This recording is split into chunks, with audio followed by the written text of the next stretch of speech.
Hello, fellow armchair generals. This is Gamer 1745 here with my continuing playthrough of WarPlan. Now, we're going to have a special episode here, so if you are uninterested in the topic, you can just skip this episode. We're not planning on doing at least any major gameplay. We might take the turn and just slowly move forces west, but not much is going to happen.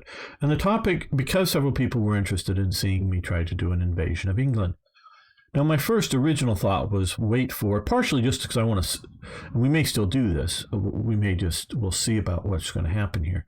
I just sort of want to see how effective, how vigorous, whatever that might be, the Allied invasion of Northern Europe in a 1943 scenario, the idea that we're doing really well in Russia, that they push early there. Just to fight that off, to do that. So I'm not absolutely certain, but there was interest in me doing an invasion of England. So we're going to call that Sea Lion. Just I know like operations like Barbarossa, Sea Lion, Fallgelb are a specific operation with specific organizations. And right now, it's, if I've ever really heard it, the name of it, whatever it was going to be before Fallgelb, before Monstein's plan is more or less adopted. I'm sure there were changes from his plan. They are referring to specific operations, but we're going to use these in just general things. So we're going to talk a little bit of Sea Lion here. Okay. Because it is a critical topic in World War II. And we're not going to so much talk about whether Germany could have done it. Because the short answer, yeah, they could have. Would it have been successful? How costly would it have been? How well could have Britain defended against it? Would they have, would it just end up sort of happening, making it ashore, but just being a disaster? There's a lot of what ifs, and you can wargame it out. I think back in was it the 50s or maybe more the early 60s or something, one of the British War College or British Naval the Admiralty or somebody sponsored a war game on Sea Lion, in which Adolf Galland, I believe, was one of the German umpires. There were some German and British umpires for the operation that they war gamed out. So some top level people and people that would have been like Adolf Galland, who, he had flown in Spain, and he wasn't top level general by that time, but I think he was like a squadron leader or whatever. Sorry, I don't know the details right offhand. During the Battle of Britain, so people that would have been involved in knowing it were doing it. So that's much more sophisticated and I think it was a failure. And so then you can pull it off you can do the landing, but overall be a failure. But I don't remember how that war game came out. But we're going to talk about this now. And what we can do is look at a little bit of the idea of perceptions.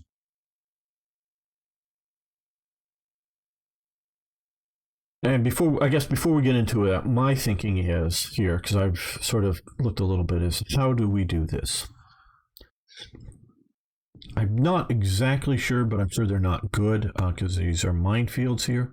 What it takes to get through these, get into there, get up. So coming up and around through Hull, or trying to do, a long range invasion up in here. I do know the British mined some of these areas, and they had specific, charts, and they would change the safe channels in and out periodically. I do know they absolutely did that. I don't know how much of this is just to sort of discourage the player from doing it while they not doing it down here. I don't know. But I definitely know the British, partially as anti-invasion, but also as a anti-submarine type operation for putting mines out. And one of the reasons that they very well may have not here is, and we'll get to that, is conditions in the channel versus some of these other places, which is very critical to what's going on. I'll talk in a few minutes about. But my thought is not to grab up this German fleet and send it into the channel and not whether, well, I guess we should be able to break it out of the Mediterranean because we can go to the Atlantic Ocean for the Italian fleet and move it here and do it. I'm not saying I'm not going to do that, but that's not my first inclination, is to bring the naval fleets and do it. My inclination is to just put troops on ships and move them across here and do landings after sort of looking at the naval mine somewhere like here and here, and try to grab up, and maybe here, try to grab up some of these ports to follow along and drive up and into England. Now, what would stop me from doing that? Well, of course, you do have the garrisons that are garrisoning the port and the coast, obviously. And then you have naval. You see some American ships up here, more up here. Where are the British? Well, those are air units way up there. Now there's, we can click over here. Well, for some reason we're seeing some of this stuff over here, but obviously sometimes we can, some of the stuff is, fog of war. We may not be seeing. I don't know exactly what the various intelligence and other elements are for it, but we don't see a lot. I don't see a bunch of British naval units there. There had been down here. Now we bombed them and sunk some, and I think some went away. So I don't know. So it would be naval forces that would oppose the attack. And like, if you remember and watch the episodes, when the American Navy was down in here, we were doing a lot of bombing of the ships that were definitely sinking some of the ships. I don't know if they took out enough to damage transports to take out, to damage invasion forces, but yeah, that's part of the thing. So to come across here, we need to go after these air units, is my estimation of the situation, and then get remove some of the garrisons from the ports, and then put probably armor and mechanized forces, because we want the strongest impact in the closest spot, and then land them, and then switch over, or have some more of this tactical air type units hit the ground forces hard, and then hit them with ground units, secure the ports, hold that, and just continue to push and take Britain. And we can see what the Americans can do to reinforce. Obviously they've got, that looks like a ground unit, obviously some naval, and that's identified as some sort of tactical air, or close air support, I presume, instead of the Stuka type, just because I'm looking at the angle. Tactical bombers, fighters, and then I just never looked, but I always just presume the sort of airfield like thing is, we know there's an air unit, we don't know what type it is there. So yeah, there are already Americans in the theater. And partially because we know, I don't know about this hex, but we know some of these hexes up here, they would support placing an air unit there, that you don't need a special air base. So is to destroy enough of the air in the region which we're going to make our attack, do the landing, and then push in and do that. Okay, now let's get back to analyzing perceptions for the invasion of Sea Lion. Okay, we're going to call on the German side German boaters. The reason I'm calling them German boaters is even though they very well may be Kriegsmarine personnel, and although they may that are operating the boats as opposed to the people moving, being moved on the the landing barges that they were making, the landing, I don't know, craft is maybe overstating some of the stuff.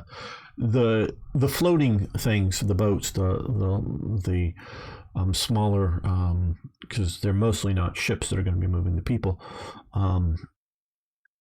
you know, you have what is being moved and you have those that are moving them. We're going to call them German boaters, even though they may be Kriegsmarine personnel. Because how many people does Germany have? And if you look at some of my series on Hearts of Iron 3 for Germany, I do talk a lot about various efforts, including the SA or SA Marine, which is a very large group of SA men units that were oriented towards naval training in the SA, that presumably most of them do end up in the Kriegsmarine eventually, but there was lots of training programs. But some of them were very inland. Now, they did actually had on land, on shore, next to like a lake or something like that, a mock-up of a ship so they could practice raising and lowering sails and other shipboard activities on land, as well as units that were, you know, around major harbors. So there was a lot of people training to do things on board ships, but we're going to call them German boaters. Okay, German boaters. Germany could not effectively do a nighttime invasion of the Channel. And I'm going to explain why. So we can sea lion be done at night by the German boaters? No, they cannot. And to a point, I don't care how good they are trained at being German boating people up in this part of the North Sea and the Baltic and whatnot. Because this is the English Channel. I've been on the English Channel, at least 6 times, maybe 8 times, on various ferries going back and forth here. In what, if you were, say, 5 miles inland from the coast, and what you think is a nice, pleasant day, we're not talking about a storm like the storm that hits the troops on the invasion ships that are out at sea for the, you know, just before D-Day, and then there's the storms that hit after D-Day that wreck one of the you know, artificial harbors. The other main one is still functional after it, and they can't function during it. But we're just talking what is an actual relatively pleasant day. That body of water can be quite rough indeed. It is not a calm body of water by any means. And so, but at night, you might be thinking that, well, you got a boat crew, we can call it a boat crew, of these German boaters.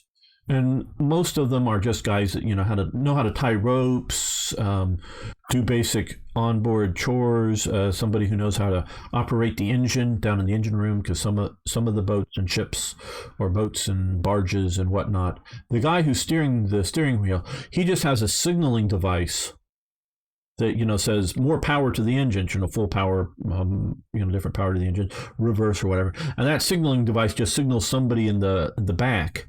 They then got to do that changing. You know, it's not a direct. They don't put their hand on an accelerator and the boat goes faster. They signal somebody to then that guy in the back start to doing it. So there's a delay. There's all of this stuff. But you may just think, give them a chart. Put an X on the chart where they are. Put a Y on the chart or whatever where they need to go. Get a compass heading. You know, go straight north. And so you're at dark, straight north, and the next thing you're going to do is, you know, bump into the beach you're going to be at. No, that's not going to be what's going to happen, particularly almost anywhere in the ocean, but particularly in the English Channel. Because, again, the German army, not the Navy, not the Kriegsmarine, but the German army saw this as a sort of extended river crossing operation. That's how they envisioned. And this I've gotten from multiple sources. Now, maybe it's originally from one source, but they really saw it as a river crossing operation.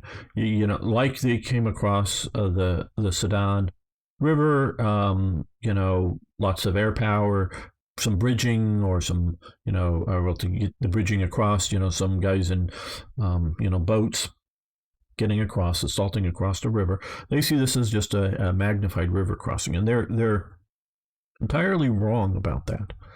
The Kriegsmarine understood the difference, and we can get into some of what the British might be doing. But on the most basic element, for nighttime operations, the British are turning off all lights, all lighthouses, anything that's causing a light to happen along this part of the coast. So you're at night, you're in a boat, you know where you are on the chart, you're given a direction to steer, you're giving a sort of a X or Y of where you want to end up. And you might think all you got to do is point that boat in the right direction, keep looking at that compass that you're going north, and apply power and go north. We're not even talking about sails and dealing with the wind in that fashion. You just think you can go north. That's not the case. That's not what's going to happen. And I can tell you why, because you go north, what's going to happen, and in some of this, the detail I know will be wrong because I don't know the answer, but you'll go north, you'll just keep going north, you'll just keep going north, you'll keep going north, you're all the time in the boat, you're exactly pointing north. The boat is always moving north. And why we're going northeast? Because they don't realize it, and they show up here. Because there's currents, there's tides, and there's the wind. Those are all three things affecting the boat. Now, out in the middle area, probably tides are a non-thing. Some places, like around here, this whole area, because it's tidal, water flows up in sort of the river bay sort of areas, and I think also up here, maybe in some other places, but flows in. And then, gets to sort of a high mark and then flows out. And so for an hour or 4 hours or whatever, you may be traveling at 10 miles an hour, 10 knots or whatever. And you're not moving if you're going in the opposite direction of the tide, because the tide is moving 10 miles an hour this way, and you're moving 10 miles an hour this way. So you don't move anywhere in any real functional. If you're just now, of course, if you're going 11, I could be nautical and say knots, but and trust me, I know a lot of this stuff. I could go do the more nautical terms, but if you're moving 10 miles an hour or 10 kilometers an hour or whatever for you Europeans, and the tide's doing in just the opposite, you're not going to go anywhere. Now maybe you're going at 11, the tide's going at 10, so you're making 10 miles an hour of leeway, but maybe you're not exactly going against the tide. You're sort of, the tide may be, depending on local conditions, it may not be going east to west, it may be going north to south, and you're going east to west, so it's pushing you south, so it's pushing you down this way while you're going this way. So you can see how navigation, so tides, but out here tides may not be right along the coast, it does matter, but out here it may not be mattering at all, really, for most of the things. So tide, and we're not just talking tides like you often hear about, the tide at the time of landing, where the landing obstacles are and how much beach you have to cover. Those are real issues, but that's not the issue we're talking about here. Tide is great flows of water will push you in directions consistently for a while, and it's not always a steady in either direction, because it sort of builds up to the maximum and then it sort of changes, and there's sort of a rush, and then there's sort of a lull, and then it starts building up, and then it changes the opposite direction. So it's sort of like a big wave, if you will, tides. Little background, I literally grew up across the street overlooking coastal tidal waters in California. They're nothing as bad as some of the ones that are in some of these places in England. But they do. I was out on little boats, and little wing boats, like you can just drift along with the tide a bit. It's the tide. I mean, I could easily. It's a gentle tide. I could easily row faster than the tide. But just sitting on it, it was the tide that I would know would be the reason I'm drifting in such a direction. Then too, you have the wind. And think of it sort of like a tumbleweed in the desert.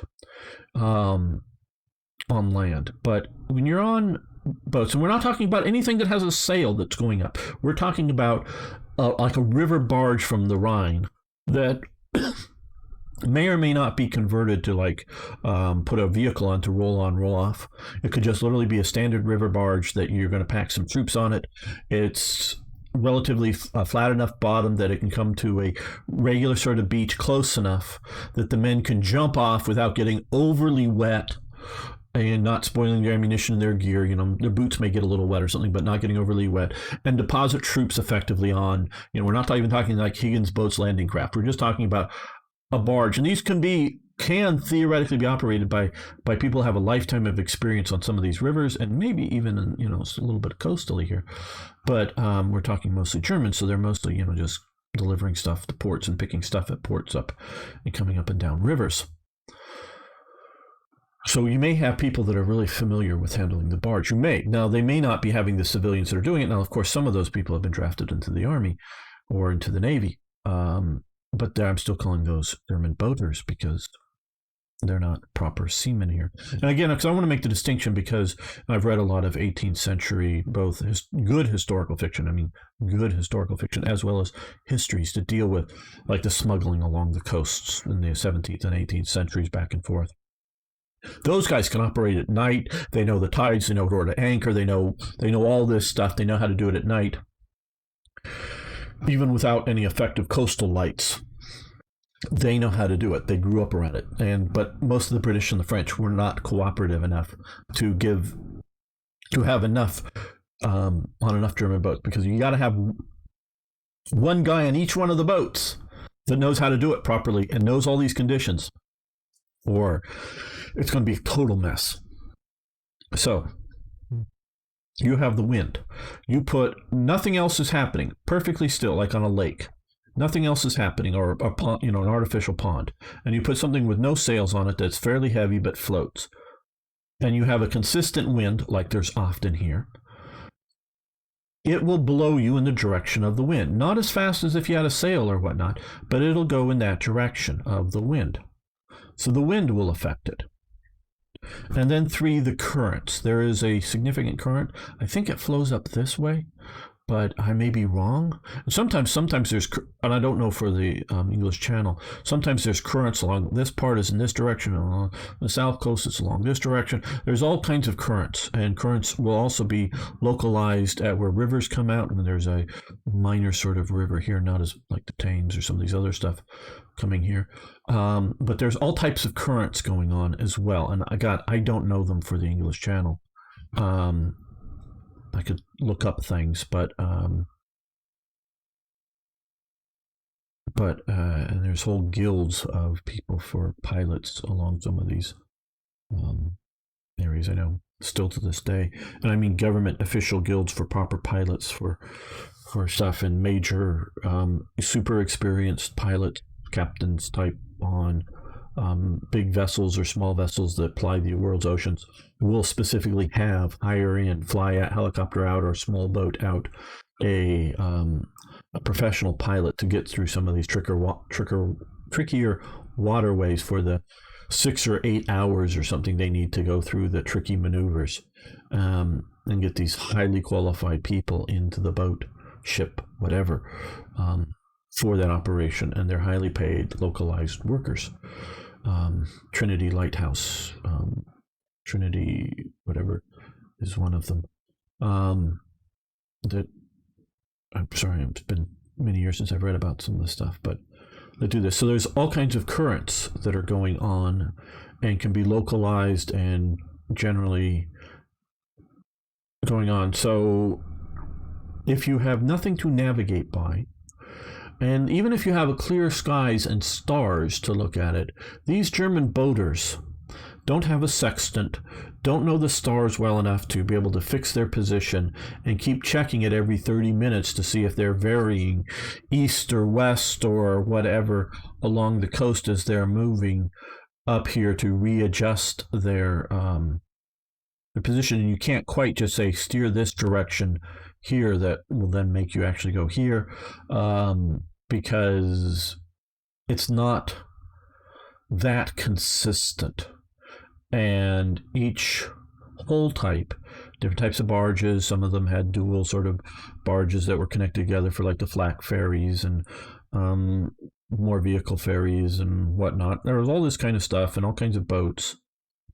You can't do this, and I think I've explained to you enough to the idea that you can't get a bunch of, even if they're,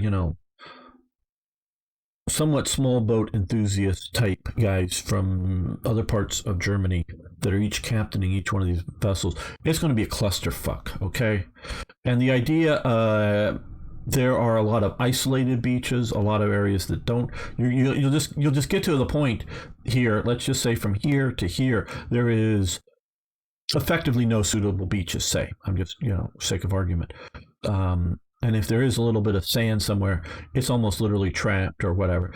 And you get there, and you're just going to end up on the rocks because you don't maybe quite have enough power once you get close enough because of these tides, these currents, the wind, to necessarily even back off of it. And you're just going to end up wrecking onto the rocks. It doesn't mean everybody dies, but it's those that survive have swum ashore without their rifle, with maybe kicking their boots off, throwing their helmet away, and definitely don't have their backpack.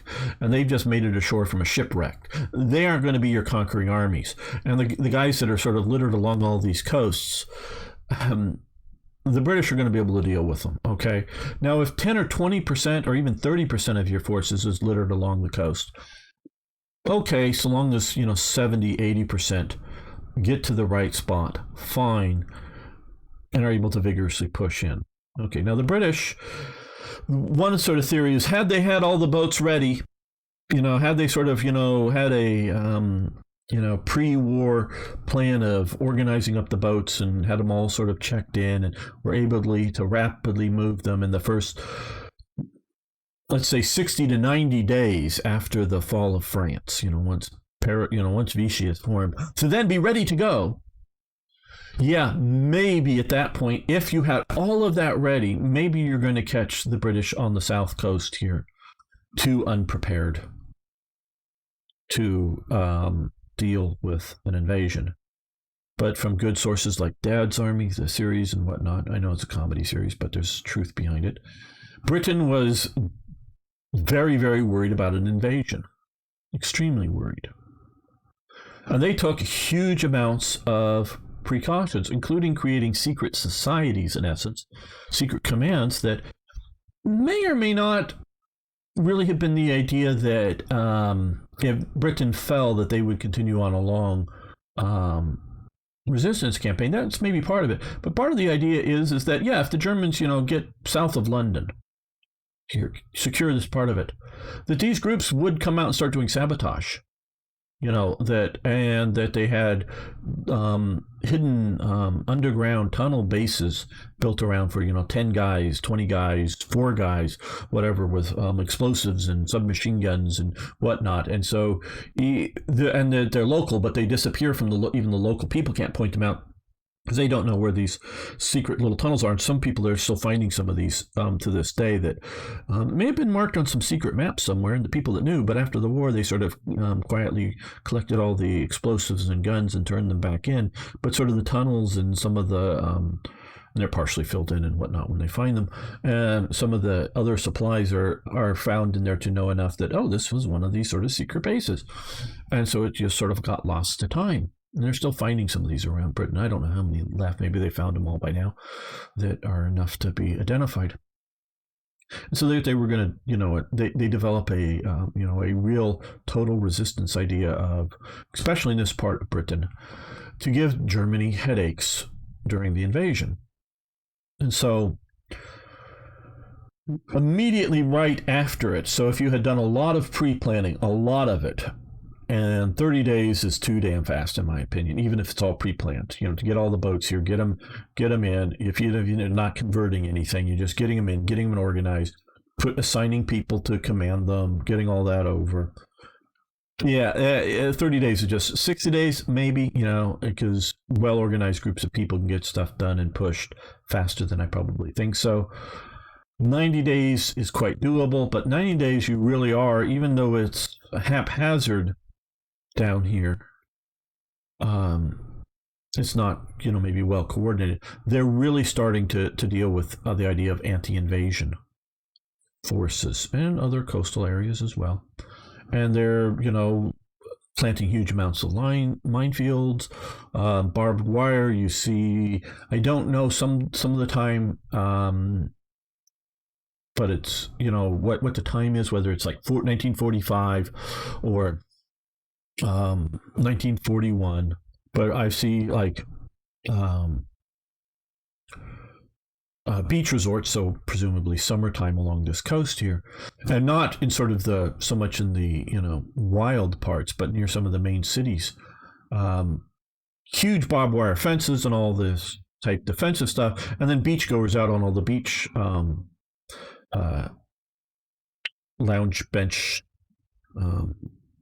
Beach chair type things out there, wooden stuff out there that are all out from a resort.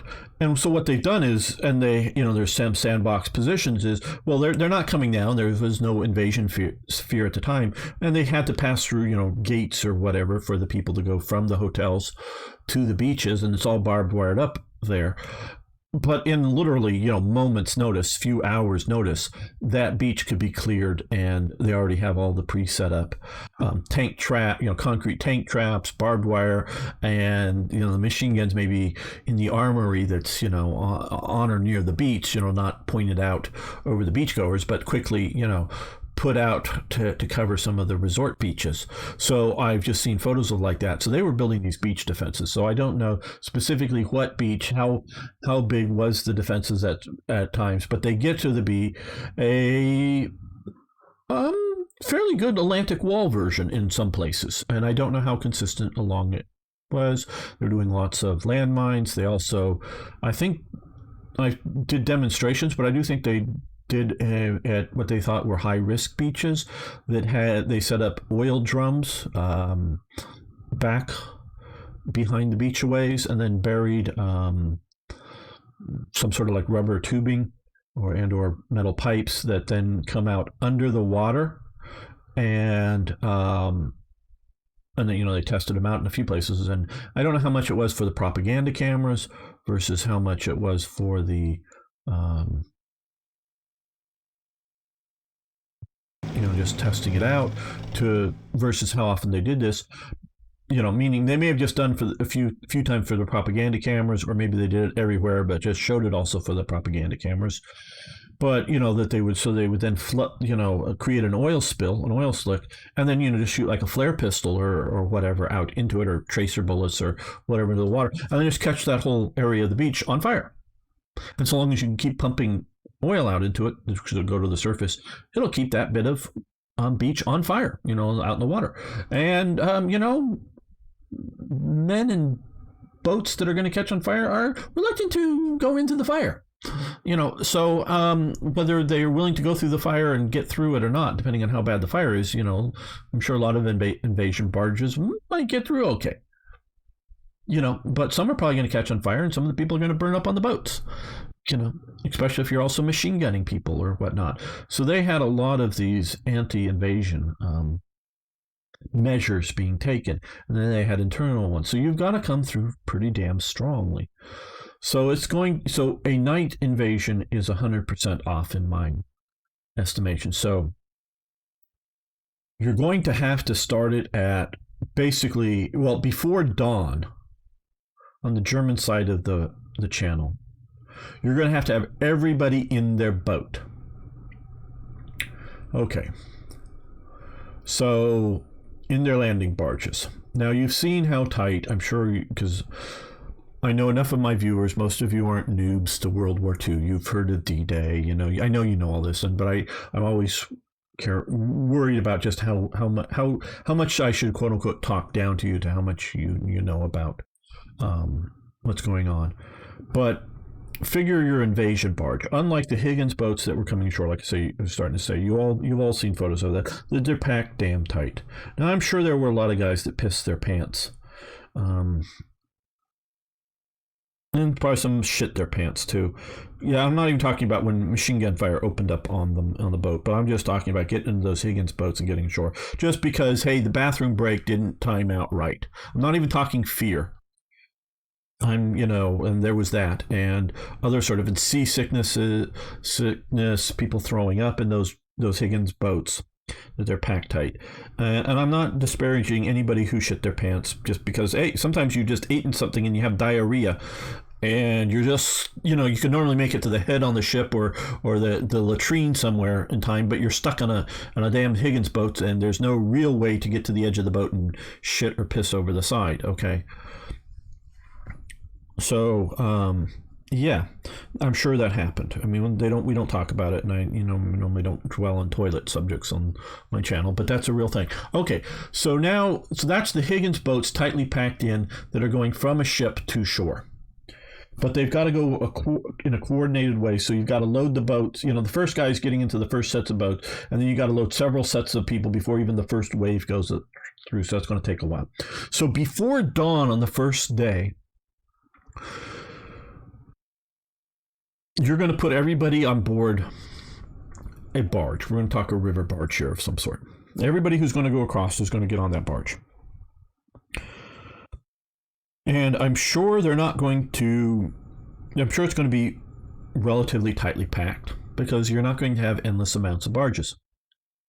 Now, you're not trying to do the whole invasion in one wave. Now, there's probably going to be try to use all the barges in one wave that you have, but they're going to drop off all their troops and then come back and get more, and back and forth multiple times. But so before dawn, you're going to have everybody on board that boat. Okay, yeah, you're in port. You can probably shit and piss over the side. It's probably not that bad, but you don't want to. But it's not just going to be for an hour or two. It's going to be for a day or more. So you got to deal with the toilet situation. And then once you get out at sea, it's rough out there. And I don't know how easy, depending on what barge it is and how safe it is to get there and hold on to whatever railings, or if they have a toilet on board the boat, on board the barges, they very well might to flush in. But how many people are using it into the sea? That may happen. But so, and I don't know. But okay, so you're going to have toilet facilities for these people.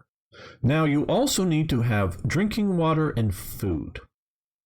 Now, the food in the German soldier's backpack needs to be the food he uses once he hits the beach. So once that German soldier hits that beach, and the German units had field kitchens, I am sure, without even looking it up, but I am sure that the first wave of troops coming across those things, like if because you may only have one wave, because something, you may get enough sunk. But the first wave going across, I am sure there were no field kitchens going across in that first wave. So those first guys that get across there, they're going to have to carry all their food with them for what? 3 days? When are you going to have the time of getting enough? Even if it's all the bread is baked over here and flown and dropped out, without much of a parachute, just sort of a small sort of deacceleration, but not a proper, parachute, dropped out and, landing, bread boxes or whatever, bread nets full of, hard German bread to feed the soldiers or something, which very well might be doable where it would be difficult to drop ammunition or definitely more difficult to drop people. After a while, you got to feed all these people, and we're talking divisions worth going across. So all of the food in that soldier's backpack needs to be consumed after you get there. And he has a canteen, and so maybe you're presuming, hey, it's England, there's going to be able to find drinkable rivers and wells and hit towns that, you can still have flowing water in the town, that they haven't shut off the water to the town, which happened quite often. Either planned shut off water or just damage to the water system that stopped it from working. So they, in their canteen, you don't want to empty their canteen before they get ashore, because they can be sort of pinned down, near there and not be able to refill their canteen because it's seawater behind them and, no secure bit of water. So maybe they get an extra canteen. Was there even plans to give everybody an extra canteen who's going on the first wave? So you've got to have all the water on board the boat before dawn, everybody needs to be on that boat. So when do you put everybody on that boat? What, the day before, during daylight, the day before? So they're going to spend the night standing up or trying to squat somewhere out tight. I mean, it's not going to be packed tight like a Higgins boat, I don't presume. I mean, they may be stupid enough to try to do that. But so probably the day before, because they might not want to, put thousands of men onto boats, onto barges, all during darkness. So now, of course, this gives, if you do it during daylight, it gives Britain's warning because they're doing reconnaissance flights and they may see them loading the barges. Now, of course, you may do 20 drills if you have enough days. If you're not trying to do it like in 60 days after, you're trying to do it in late. Not in fall 1940 or spring 1941. So, or after it. So you're not rushing this thing. You may do a lot of drills to sort of throw the British off. Is this just another drill or is this the invasion kind of thing? So, getting all these guys on board the boat. So you're probably going to need to put them on there the night before. And so they're not going to get a proper night's sleep. I mean, even if, they have some bunks or some sort of stuff. So, but you got to have water on board there for the night, food. And then you're going to spend, now it's been, pretty quick. I did take the slow ferries at time that was, 4 or 6 hours or whatever it was, I forget. And I did take the hovercraft in the olden days before. I've not been through the channel. All my crossings were before they built the channel. So, so I've been on hoverboats, I've been on hydrofoils ferries, and I've been on, and this is, through the Narrows through here. One time over to Ostend or whatever in Belgium, and the other time through to France, but to Calais. But if we're not just talking, trying to go, and if you're only coming across here, you can see you're putting yourself into the Narrows, and which are going to be much more easily defended. Now, you very well may be moving some of you may do like a 3-prong, invasion. So there may be some going this way. But these guys here, it's going to take a long time in a slow river barge. We're not talking about even a relatively fast, I'm not talking about a hover or hydrofoil ferry. I'm talking about a standard sort of boat ferry that, has a pointed nose and good engines that are designed to, designed for speed because you're trying to move cars and passengers, but across there in a, the more trips you can make per day with a single boat, the more money you make. So you don't want to go too slow. But these barges that are used to going up and down these rivers, they're going to go slow. So it's going to take at least the day to get across here. It ain't going to be fast. And I could even theoretically see it taking 2 days. And so then you just sort of huddle up at night and hopefully you can get good sightings coming the dawn that you have clear enough weather. But so it's going to take the day to get across here at least. So you're going to be out in the water, and the British are going to know you're out in the water. They're going to get word. And so,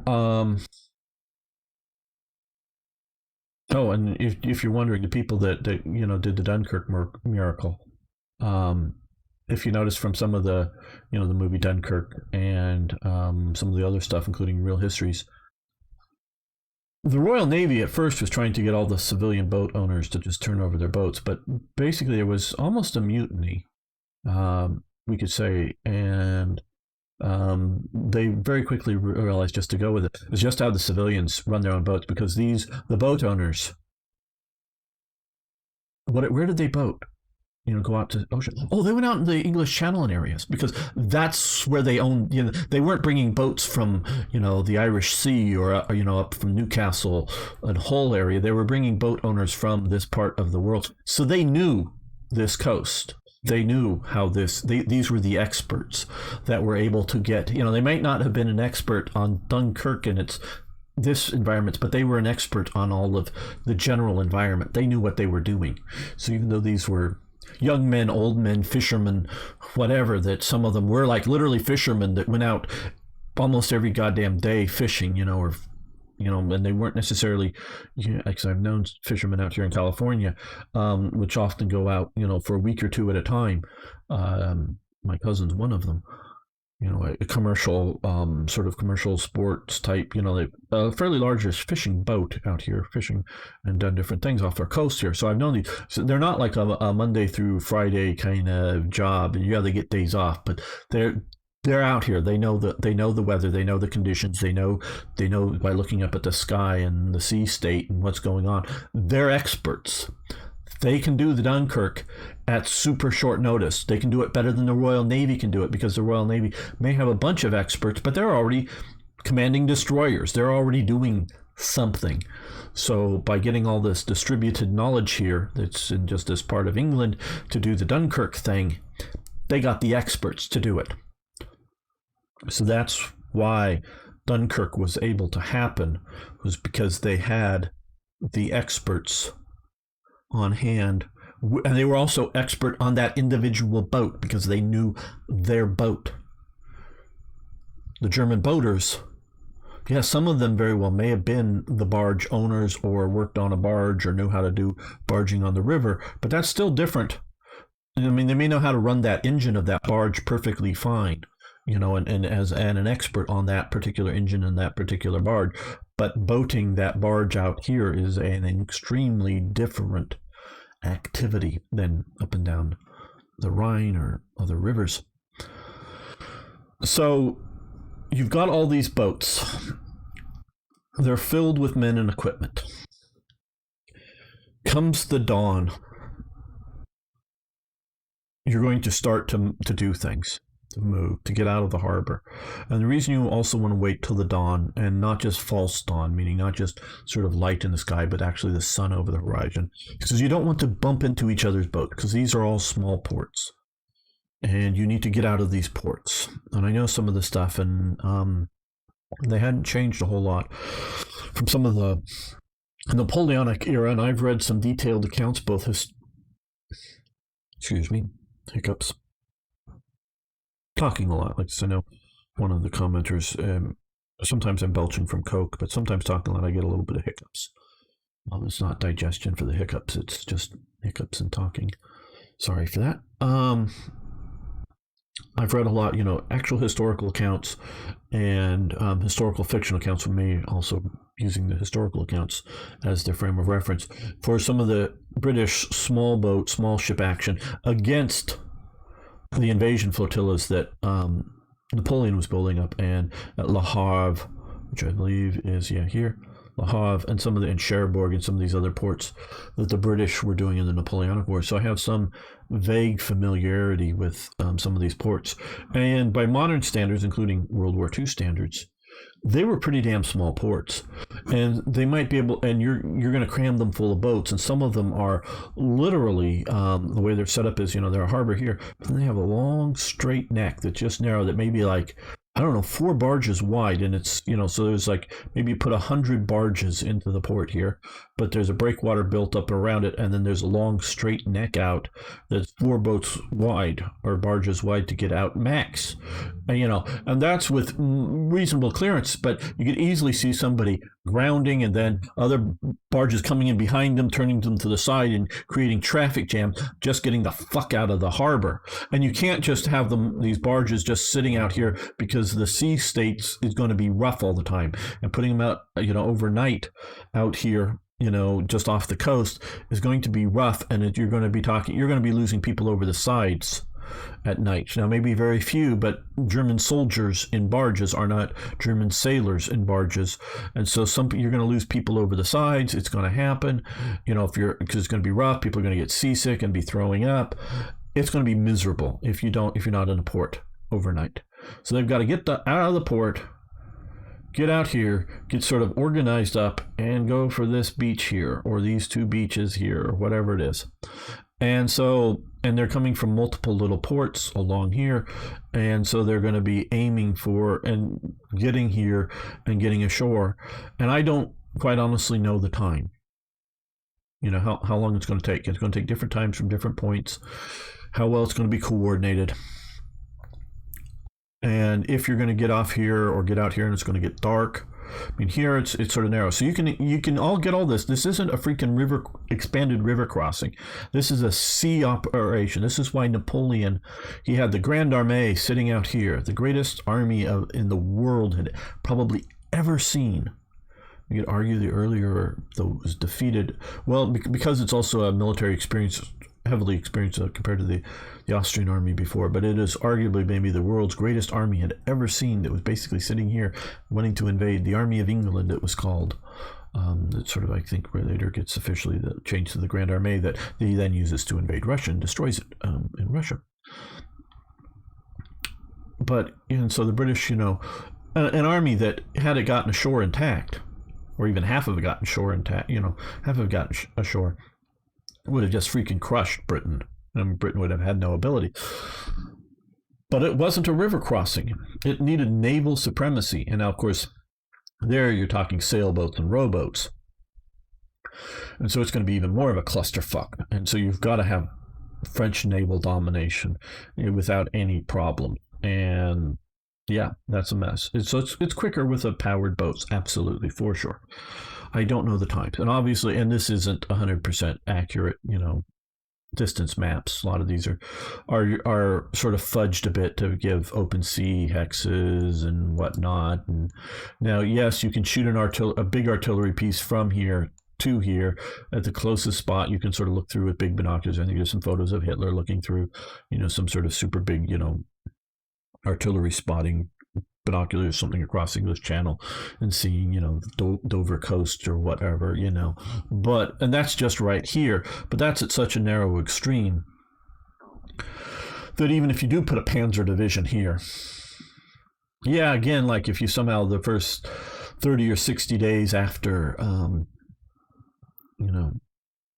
the fall of France, a Panzer division might be able to secure enough of a port. Now, again, Dover really isn't much of a port. I mean, Dover is not used for anything but, and I'm talking in this period of time, for anything but passengers going back and forth. And Dover still to this day, because I've been there, is not a very big port. So they're giving us a port here? You're giving Calais a port? Yeah, okay, yeah. But why didn't you give it to Dunkirk? Dunkirk's Dunkirk's is a bigger port. Here, so if you're going to give a port to Calais, you're going to give a port to Dover. Why not to Dunkirk over here? Yeah, I understand that this is a strategy game, and you're not going to give it to Boulogne here, and I don't know what the port here right offhand is called. If I click on one of these, is because I don't know, this is not saying Boulogne, but I do know this is Boulogne, basically the port. There's a bunch of really small ports here, and the idea is that you don't necessarily need to put a division in each one of these things to hold a port. But these are small. This is a small damn port. Yeah, you can land through multiple things. A good the Top Gear episode, the old Top Gear episode where the guys try to drive cars across the English Channel, that have been made amphibious by them. You can see them trying to get out of Dover Port, and the tides and the currents and the winds trying to get out of there. That's, and trying to get across, just trying to get there. Just literally, they could only get one of their 3 automobiles that they were trying to do, even literally out of the port, because they couldn't sail the sail one, and the other sort of houseboaty one, they could not get that out of the port. Literally, they didn't have the power enough to push it past the currents to get it out of the port. Only the overbuilt power truck was able to do it. Just talking about the series, good show, good series, or great show, great series. But so you can see that it's not just a river crossing, and if you just try to get across at the narrowest point, you are so strategically hemmed in. And even with the Luftwaffe properly dominating the sky, it's still going to be a bloody mess. And I don't necessarily mean that in the English swear term of bloody, but I mean literally bloody mess trying to get across. So you've got to hit more than one point. And so you're going to talk about a little greater now. Yes, they hit 5 beaches, but over sort of basically 2 hexes here coming ashore here, like a freaking sledgehammer, really. The Germans don't have that ability just because they do not have the boat transportation, because the sledgehammer wasn't because of the divisions that were being able to be landed here. It was because, or that not being able to be landed here, that were landed here. It was because of the amphibious lift capacity for those units and follow-on units, immediate follow-on units that weren't entirely dependent upon unloading the ship and then going back getting more troops. It was just more units were on more ships waiting to come ashore with more fuel, more food, more ammo, more whatever. So it wasn't like an artillery unit showing up with, hey, yeah, we have the artillery unit. It rolled off the artillery gun. It rolled off the barge, and they've got 100 rounds for it. Yay! What do we do after those 100 rounds? We move the artillery unit to the top of the hill, and we try to roll it down the hill at the enemy, and hopefully it'll roll over some poor English guy at the bottom of the hill. I mean, after that 100 rounds or 200 rounds or whatever that artillery piece shoots, that it comes across on an artillery, on a barge carrying the artillery unit, artillery piece, and maybe there's a Kuba wagon, a Krupp, is it a 6x6 or is it a 6x4 truck? The Potez, made by Krupp, neat little, for light artillery. Didn't pull the 105; it pulled the infantry guns. Neat little stuff that they made until basically the factory got bombed and stopped making it because it wasn't so important that they needed to start up a new factory making it. But the Potez is really nice. I like it.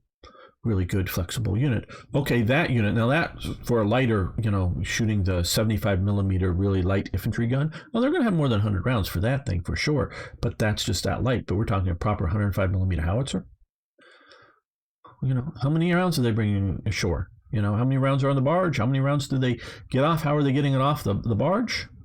Are they landing that on the barge and getting a human chain going into the water as they hand round after round after round after round after round? Oh, hey, there's aircraft coming in and strafing us. Well, we're just going to keep standing here handing rounds ashore. No, the aircraft is strafing us. We're all going to hit the beach, hit the sand, hit the pebbles, whatever the beach conditions. Yeah, you can see. And then once it's ashore, how are we moving this? Oh, well, we were planning on wandering around the English countryside and finding a cart somewhere, and then maybe finding a couple of horses. We're going to then hook those horses to the cart. Well, are those cart horses? Are they used to be pulling cart? Well, not necessarily. Well, they may be plow horses. They may do all right behind the cart. We don't know. And so, but once we do that, we were going to lead the cart down to the water and start loading. Yeah. Where the hell are you getting? How the hell are you getting that ammo from the beach to the enemy? So if you're even moving that 1st Panzer Division ashore, once you burn up the first. I've talked a lot about in my episodes about their supply system for fuel, which is the best in the world at the time in 1940, literally the best in the world Germany has. That's entirely going to break down. That whole system is going to break down if you even try to get across the channel, just because you're not moving enough trucks, I'm sure, and the trucks supply fuel. It's going to be a nightmare. So your Panzer Division ain't charging across here, even if it lands here and is able to, have ammo to shoot at, stuff. Tanks, infantry, whatever. So yeah, you can see how effing difficult it is to get across here with the idea of once you get that artillery piece, and I'm even presuming the idea of the artillery piece is towed off the landing barge by a truck. So you have a truck and an artillery piece that are sitting on a barge, and they've somehow chained or roped those vehicles into place because they can't sit there for their own brakes because it's too rough of the ocean. And so you may have some rounds set in that truck in crates, but if that's sort of rough seas, those may slosh around enough in those heavy shells. I'm not saying they're going to explode, but they're going to fall out of the truck, the case, whatever. It isn't going to be too stable. But let's say they get it to the shore, and that truck towing that artillery piece, they've got to cut those ropes and chains or whatever, lower whatever ramp, and then hope to hell the beach conditions are such that they can get it up that beach, and then at the far side of that beach with the Dover Cliffs and whatever, that there is a non-blocked path to drive a vehicle, meaning they haven't poured concrete or put steel emplacements. Oh, that's why you have the engineers to blow that up. Yeah, but even as you blow that up, it doesn't necessarily mean that there's a smooth enough ramp to drive the truck and artillery piece up out of there. infantry might be able to swarm up over these obstacles just fine, and there may be steps that just have a closed gate that, you know, you come up with bolt cutters and pop the gate open. You know, just the idea of the gates there, just because if there's a machine gun shooting at you, you can't just stand there and open it up, kind of thing. You know, but once you've suppressed the machine gun fire and mortar fire and whatnot, you can just pop the gate open and soldiers can march up the steps or whatever path, or around, or slalom through, you know, concrete obstacles on the road that got to be moved. So you can see getting all that stuff off there, and then you get that truck with that artillery piece and however many rounds, however much fuel it has on that truck, and it gets somewhere and it starts shooting it out. The ammo. Where's the next set of ammo going to come from? Is that going to be another truck sitting on another barge that's being brought across, or is it going to be, again, cases of ammo sitting, you know, crates of ammo sitting on that barge that are secured, roped down so that it's not, cargo isn't flowing everywhere that's explosive, that gets ashore? And then how are you getting it off the barge? Okay, again, human chain, you know, or whatever, of passing ammo crates, however heavy they are, up off the beach onto a back of a truck. Oh, we also have to have a human chain carrying enough fuel to, again, drive that. Yeah. So you can see the whole idea that this isn't a freaking river crossing. Is it doable after all of the stuff I've explained? Yes, it's doable. But, and especially if we're looking at, well, either late, well, this is pretty damn late, and we're not really ready for it because we haven't killed the air power here. So, you know, late 42, early 43, after the defeat of the Soviet Union, functionally, even if there's, you know, ongoing fighting somewhere. But, you know, defeated it as a significant military power, defeated a major invasion in North Africa, and looking pretty. Is it doable? Absolutely. But that doesn't mean you, just because you can get units across intact, and even if you, so, okay, I've just explained all the problems that I'm sure the German army wasn't thinking about when it was looking at expanded river crossing. Now, the Kriegsmarine realizes all this. The Kriegsmarine, they're professional boaters. They know boating. They're boating enthusiasts. Okay, so the Kriegsmarine knows all this stuff. Now, the Kriegsmarine is not a professional amphibian assaultists. They are not specialists in amphibious assault. Yes, I know they did reasonably well against a very unprepared Norway. I mean, they lost ships. They turned, you know, ships that sunk. The crews got ashore because a lot of ships, often most ships, for the sailors, they have an armory on board that, you know, they have a rifle for every, you know, sailor or something. I mean, that's quite common. It's common, at least in most navies that I've heard of and know about. It's common to have, you know, rifles and some bullets for the rifles for the sailors. Not just because of, you know, what if your ship sinks? What do you do? No, there's just various military, naval type reasons for having them. And most sailors that I've gone through and known about get basic rifle training as part of their training. I know when I was in my naval junior ROTC kind of things, they did some of that stuff, though that was being heavily phased out. So, you know, but basic riflemen, you know, how to load and shoot a rifle, not how to do combat maneuvering, but just how to load and shoot a rifle safely. That's standard sort of naval training. So they turned, you know, some of the sunk sailors into infantrymen, and I don't know where they were getting all the rifles, because sometimes the boat sinks fast enough that people can scramble off, but you can't get things like rifles out of the armory and armor and ammo out of the armory. But maybe they just pulled them off of other you know, destroyers that weren't sunk and handed them out. So reasonably well against a very unprepared enemy. And they did do other river crossings. You know, this here, Kretsch, and you can see here, it's an extended river crossing. There was Kriegsmarine help at various invasions, and I would also say, importantly, the last one was an evacuation of German forces back to the Crimea. You know, so you did have German boating enthusiasts who did this, but this here is an extent in modern day Russia now has built a bridge across there. So yeah, you know, they still haven't built a bridge across, you know, over water bridge across here, so it tells you the difference. And here also, Straits of Messina is also an extended river crossing. And there are sea conditions here because this is the Mediterranean more than the Black Sea, which does matter. And here, Singer von Etterlund did his evacuation up from Sardinia up to Corsica and then across to here. But that was evacuation mostly. Well, there was somewhat opposed, but he did it without loss of human or German human life for the soldiers.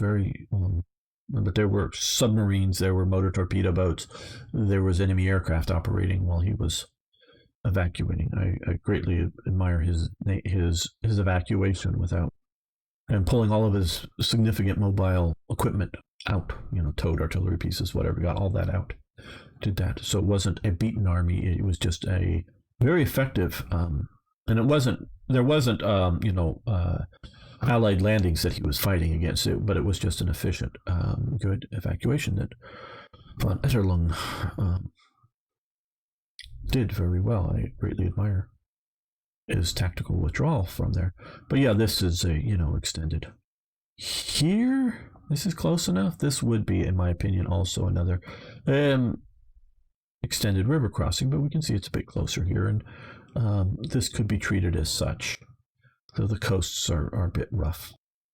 But if you're doing anything other than sort of straight here, it's no longer an extended river crossing by any means. So we've been looking at that. So Kriegsmarine understands what's going on here, generally speaking. They are not, I stress this, they are not amphibious warfare experts. To the best of my knowledge, there were no German military Kriegsmarine advisors observing Japanese naval landing operations. I don't know why. Even when Japan is not at war with the West and only at war with China, and even before World War II breaks out, they're doing major naval landings along the Chinese coast. Sometimes opposed, not necessarily any sort of specific obstacles, like Atlantic Wall or whatever sort of built there, but meaning that there were troops on shore shooting at the Japanese as they were coming ashore. And it's not so much about that part of it, but about how to organize up a naval landing. Again, to the best of my knowledge, I would love if somebody could point to a naval attaché assigned to Japan, which I believe there probably was one, but was actually there in the fleet as it got ready to invade, down in Hunan or whatever down in the south, in like 1938 or 1939, before World War II breaks out. To the best of my knowledge, there was no German observers observing the preparation, the behind the scenes, as it were, preparation, not just, we watched the landings, they carried off magnificently, but how did they organize up their troops? What kind of landing barges did they have? Because they did have a prototype specially built Higgins boat, not nearly as good as the Higgins boat. It just, this is an okayish thing, but actually purposely built for that type of operation the Navy was doing.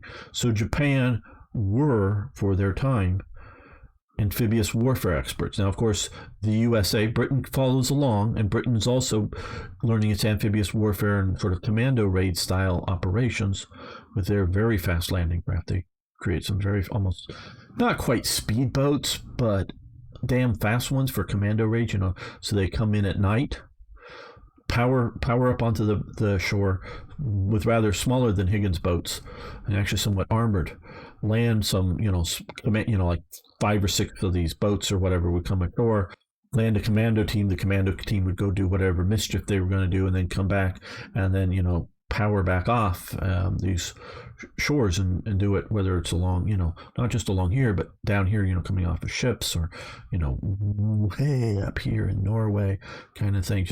They were doing these operations. And so the Royal Navy was becoming, and follows along with the U.S., and the U.S., of course, is the supreme naval warfare or amphibious warfare specialist both for D-Day and Torch, Anvil, all of the Pacific, stuff. And trust me, the U.S. Navy, we're sending experts back and forth between the Pacific and the Atlantic, advising about landing operations. I don't know how many, at least expert types, and some of the, main shore bombardment vessels, heavy cruisers, some very heavy light cruisers. By definition, they were light cruisers, but same hull as the heavy cruiser, just more lighter guns. I'm thinking of the Brooklyn class and the Cleveland class, but Brooklyn particularly. And then some of the older battleships that they didn't, quite want to put in the modern line of battleships, but were damn good at, some of the ones that were sunk at Pearl Harbor that were refloated were damn good at, because their guns didn't quite have the range and they weren't quite as fast as the modern ones. They didn't want to slow the whole fleet up for some slow battleships that had shorter range. But they were damn good at doing firing on beaches. So some of those were used in both the Pacific and the Atlantic operations. So they had experts, amphibious warfare experts going on. Now I will give the Kriegsmarine, they were expert seamen. They were doing very good.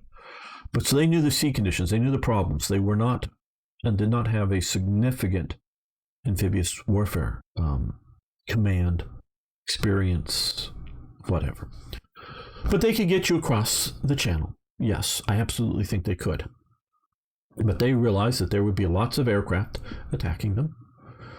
And they also knew one thing that would be very true. Before Britain allowed a successful, or what looks to be a successful, possible landing, I say possible landing, successful, meaning if there's there's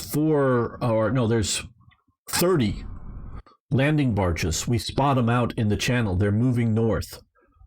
And all the reconnaissance, and they would be alerting the Navy, and their alert would go up everywhere. Oh, it's just 40 guys, and they're doing some sort of test raid or something. You wouldn't do it. But if they saw the fleet of naval barges moving, the fleet, whether it was still stationed all the way up at Scapa Flow or whether they moved it down here, the Royal Navy would be steaming as fast as possible, coming in and even if it was just one freaking destroyer that was immediately available, they would basically, if you will, suicide. And not that suicide as in the crews would all die, but meaning allow the ships to get sunk. They would be powering in. Sure, there would be, U-boats around. They would have anti-submarine warfare ships and vessels and aircraft all around as much as they could. But it doesn't matter if the Luftwaffe is dominating the skies. With all their bombers, they would move that Royal Navy. That Royal Navy's one job, one primary job. They have only one job to do, the home fleet. And what is that? Is to stop an invasion of Britain. When, and this, I think, was an actual question and answer during one of the invasion scares of Britain that the head of the Admiralty, I forget which one it was at the time, during the Napoleonic Wars, was at one of the sort of big trendy London balls, and he sort of got the message that there may be an invasion underfoot or whatnot, and was excusing himself. And one of the highborn women asked, "How are the French going to be able to invade Britain?" Or very close to words to that effect. And his answer, and again, I'm slightly paraphrasing this, I'm sure. "I don't know how the French are going to invade Britain, but I know it will not be by sea." So now this was, again, to a civilian of prominence that would repeat this story to other people. Of course, absolutely. So there is a propaganda element of it.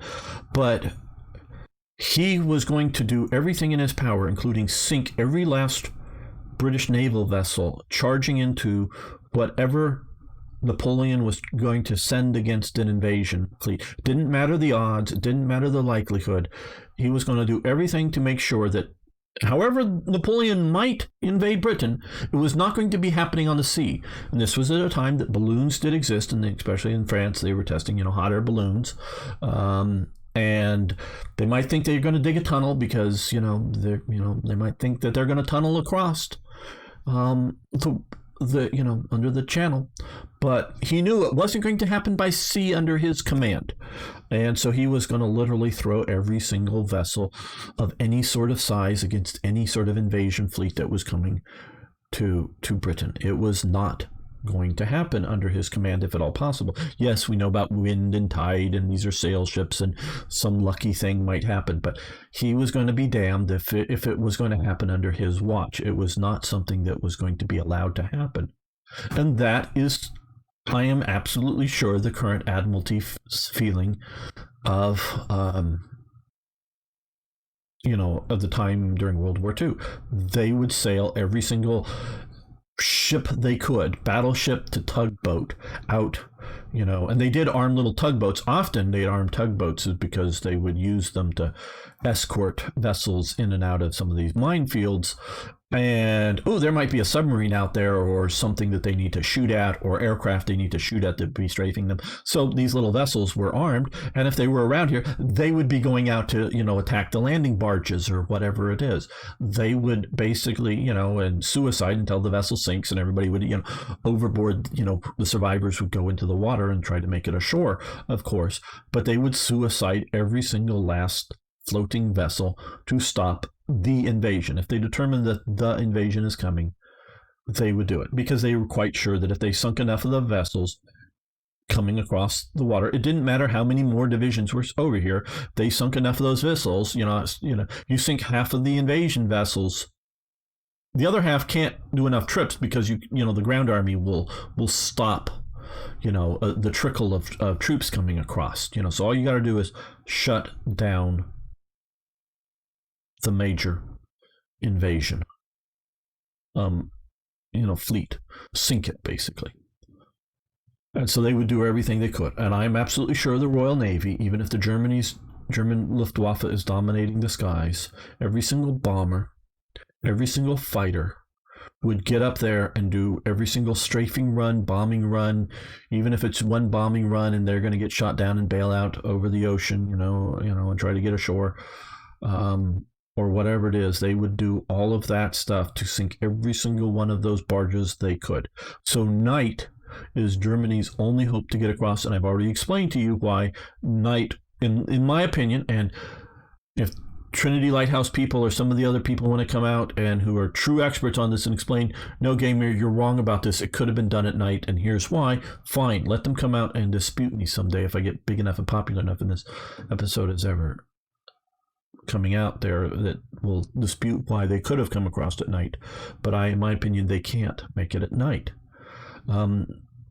Maybe they could take off at night, try to get out of these ports at night and get partway across, and comes the dawn and the compass and whatnot, and they can, do some navigation now and, readjust their courses and do, there may be, like I say, and definitely like loading the barges at night or whatnot, which would be their own problem as opposed to loading the day before, but maybe loading the barges wouldn't be that problematic at night.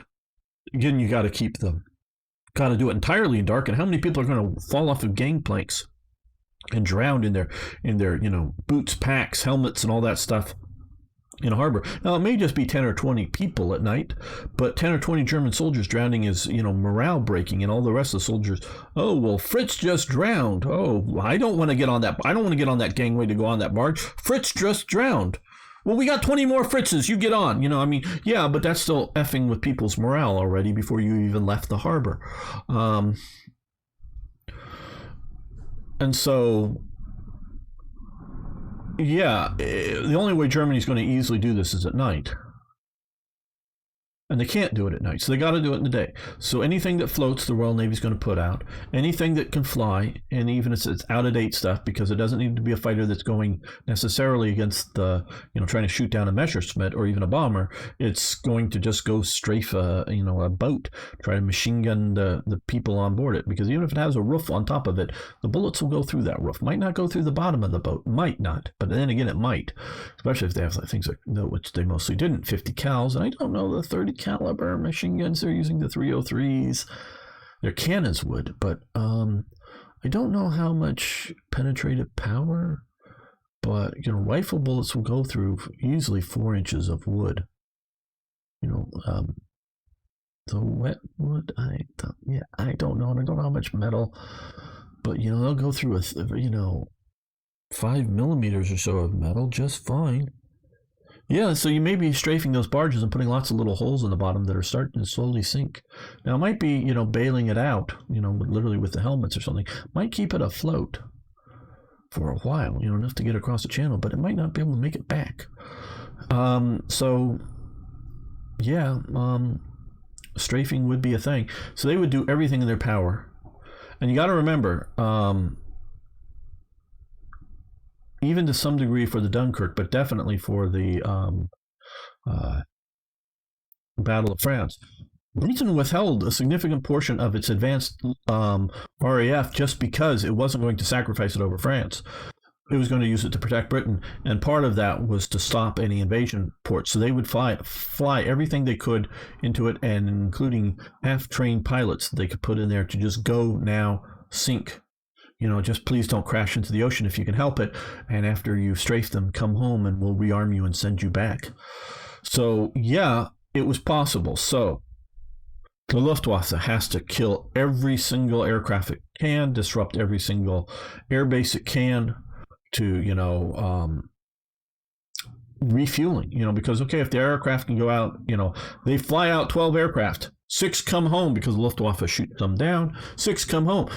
Is there refueling facilities there? How quickly can they turn them around? Do they have ammo to put on board the aircraft? How quickly can they turn them around? So you've got to shut down as much air operations as possible. That's why Britain was very relieved, or particularly Churchill, but a lot of Britain was relieved. Once they started bombing the cities, it gave that RAF breathing time to get organized, because the Luftwaffe was winning, but it was at a very high cost, meaning it was bleeding itself wide. It was being not maybe quite a Pyrrhic victory, meaning, any more of these victories, my army's destroyed, meaning, I won, but my army is, almost non-functional now. The Luftwaffe was heading in that, and that's sort of why they changed to night bombing and whatnot, because it was safer for the Luftwaffe. And they were hoping to, break industrially and morale-wise, break the British spirit, as opposed to trying to set up for the invasion. And so, the Kriegsmarine is going to have to come in and do whatever it can as both anti-aircraft and anti-shipping operations. So, and that could be done. Like I say, the Luftwaffe was winning. It could be done. But getting ashore with 5, and then maybe later at some other time period, 10 divisions, does not mean you're conquering Britain. 10 divisions, that's, say, 2 of these. Let's say maybe, depending on what, I don't know, the corps are generally somewhere between 3 and 5 divisions. I don't know specifically what this is meant to represent. Is that meant to represent 3 divisions? And so here you have a 10 division. So if that's 3 divisions, so that would be 3 of these things ashore effectively. And if they're armored, they're a bit better. So this would be 3 armored divisions. So 10, Germany doesn't have 10. And moving 10 armored divisions with all their fuel and ammunition is going to be more difficult. So moving one of these, so 3 armored divisions, and say 6 infantry divisions across, and say a parachute. 2, this is German 2nd Fallschirmjäger. So if this is 2 parachute divisions, 2 parachute divisions. Okay, so 2 infantry, 1 armored corps, and an airborne corps doesn't mean victory. It doesn't mean victory, especially if, like as I've explained, if a lot of the vessels, because you're also sinking the vessels as they're heading back to Germany, or back to France, get reloaded. You're just sinking vessels.